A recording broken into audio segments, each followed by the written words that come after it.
नितेश राणेंनी डुकरे कुटुंबियांची भेट घेतली आहे। परभणीमध्ये जाऊन नितेश राणे यांनी डुकरे कुटुंबियांची भेट घेत त्यांचं सांत्वन केलंय। 1.5 महिन्यापूर्वी मारोतराव डुकरेंचा खून करण्यात आला होता। दिवाळीमध्ये फटाके फोडण्यावरून वाद झाला होता आणि त्या वादातूनच ही खुनाची घटना घडलेली होती।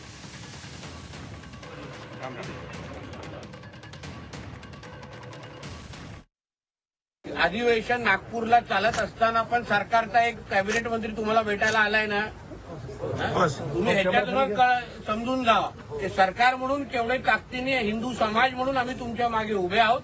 आम्ही जेव्हा ठणकावून सांगतो हे हिंदुत्वादी विचाराचं सरकार आहे, म्हणजे सर्वात सुरक्षित हिंदू समाजाला ठेवण्याची जबाबदारी आमची आहे, कर्तव्य आमचं आहे, मूळ कर्तव्य आमचं आहे। म्हणून तुम्ही त्याबद्दल निश्चिंत राहा। या केस संदर्भात पूर्ण पद्धतीने 100% न्याय या कुटुंबाला देण्याची जबाबदारी आमची असेल आणि पुढेही कोणीही माझ्या हिंदू समाजाकडे वाकड्या नजरेने बघणार नाही, एवढी काळजी शब्दापलीकडे कृतीतून घेणार मी।